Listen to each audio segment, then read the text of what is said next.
What it is, what it ain't, it's your boy Carlton with another video for next level income. Listen, I don't like even doing videos because it's like, dog, I feel like I be recording videos and I'm recording them for no reason, but then I'm like, okay, you gotta be consistent. You can't just expect for your YouTube to blow overnight. So I'm trying to get over that hump of getting out that mindset. But nonetheless, I feel like even if 1 or 10 people watch this video, it'll teach them something, especially concerning real estate. And that's what I'm here for. Right now, I am in Pennsylvania, Rockwood to be specific, or Somerset, Pennsylvania to be specific. I'm going to Rockwood. I flew in Pittsburgh this morning, so I'm about to leave right now to go, get some toothpaste and stuff like that to start my day. But the purpose of my trip, of why I'm in Pennsylvania, if you guys haven't watched any of the previous videos, is because I have 2 properties out here and I'm here to check up on them. So I have some contractors working on my second house right now. The first house is already done and rented. The second house, they're working on it right now to get it completed. So then we can, do the refinance and all that other stuff. So I wanted to take you guys alongside the journey to see what they've completed so far, what they're going to complete, and give you guys a little insight about everything that's, been taking place concerning this property. And yeah, give you guys some pointers when it comes to dealing with contractors and, fixing the house, let you guys see how the house looks and things like that. So let's go. Okay, guys, I'm getting ready to head out to the property. I just finished eating some breakfast. I just wanted to give you guys some numbers. So here I'm looking in front of me, my HUD statement when I first purchased this property. I bought this house back in 2023. It's been 3 years, guys, and I'm still not done with them.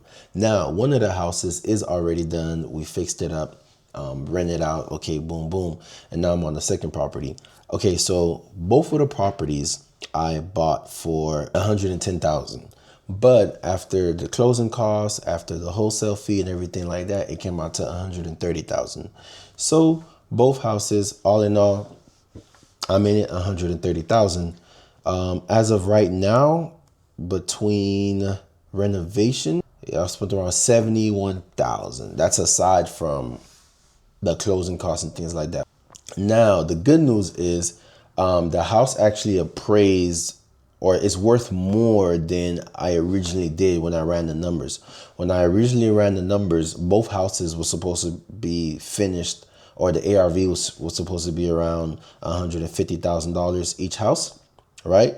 So that's $300,000 in total, $300,000 minus the loan. Now, one of the houses is actually worth, instead of 150, is worth 250.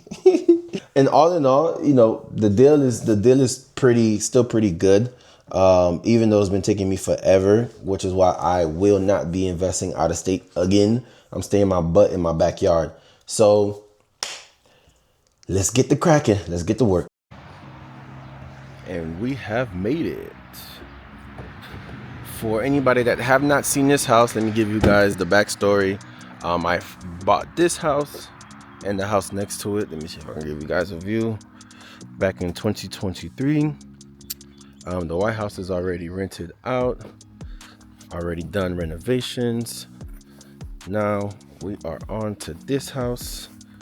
Let me give you guys a quick walkthrough before we start the work.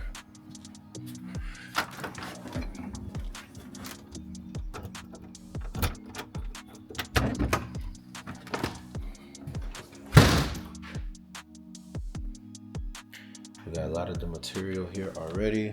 We got some lumber, we got the trim, baseboards, we got some drywall over there.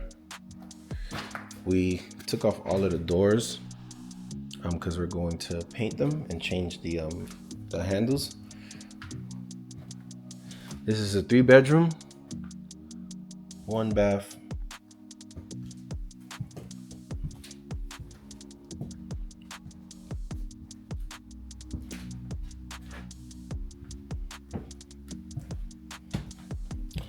This is the bathroom. We're gonna have to connect the plumbing, water lines,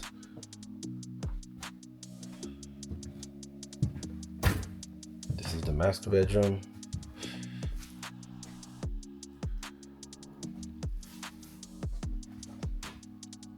As you guys can see, we have to finish the joist right here. After we add the joist, we're going to add some subflooring. After you add the subfloor, you add a vapor barrier, and then you add the LVP flooring. This is the washroom.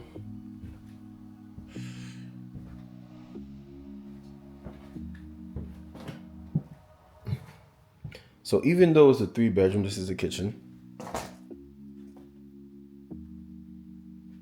So all of these top cabinets, we're going to keep them, paint them, and change the door handles.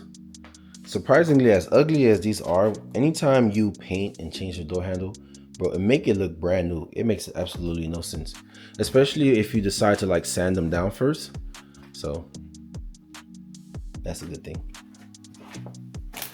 So yeah, like I was saying, even though this is a 3-bedroom, it has this extra space as well that can be considered, you know, like the loft or a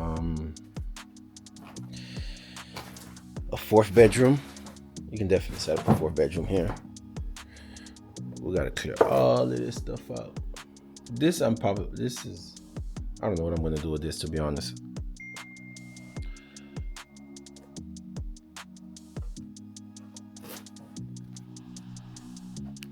Okay, so I just finished cleaning up a bit. I was thinking about like start doing a lot of the demo, like removing a lot of the door trims, the floor trims and everything, so that, you know, it's going to be easier once it's time to paint and all that other stuff. And then I was like, no, that's what I'm paying the contractors for, so I'm not gonna do too much. So I just tidied it up a little bit. So now I'm about to do a final walkthrough before I go back to the hotel. So this is what we're looking like. All I did was, you know, use the shovel that I had to sweep up everything that I can, because the problem is, what was stopping me a lot from picking up more dirt is that there's a lot of staples on the floor, because this had carpet. So this is how the floor is looking now. Like, for example, I don't know if you guys are familiar with things like this, but I was going to remove them, but they're such a headache to remove. And then I had to remind myself that I'm paying contractors for a reason, so I'm not going to kill myself to try to do too much.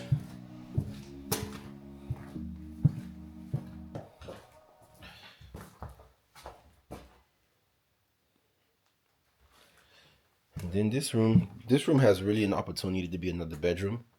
So this is going to give this house a lot of value when it comes to the rental market, because I can market it like a 4-bedroom and get more than what I'm charging the other side. The other house that I have, they're only paying like $1,200 a month.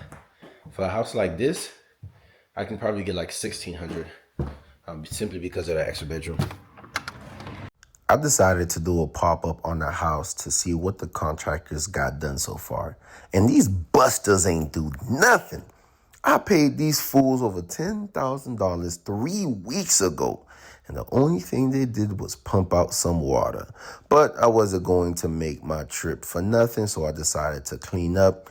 It was pretty hard to clean up simply because there was so much staples in the ground, because the house is to be filled with carpet. But I also want to take this time to give you guys a little lesson on how I was able to purchase these houses with credit cards. If you didn't watch the previous videos I made, I actually own both houses that sits right next to each other on the same lot.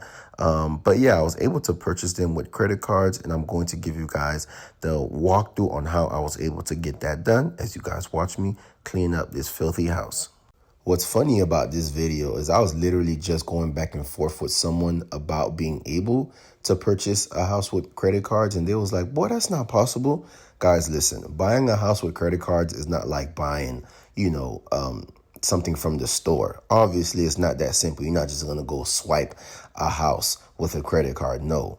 The first thing you have to do is make sure you have good credit, which is why I really love the fact that I got into the credit repair space, because it taught me so much. Like, I learned so many things when it comes to credit in general, simply because I got into doing credit repair. But yes, the first thing you're going to want to do is make sure you have good credit.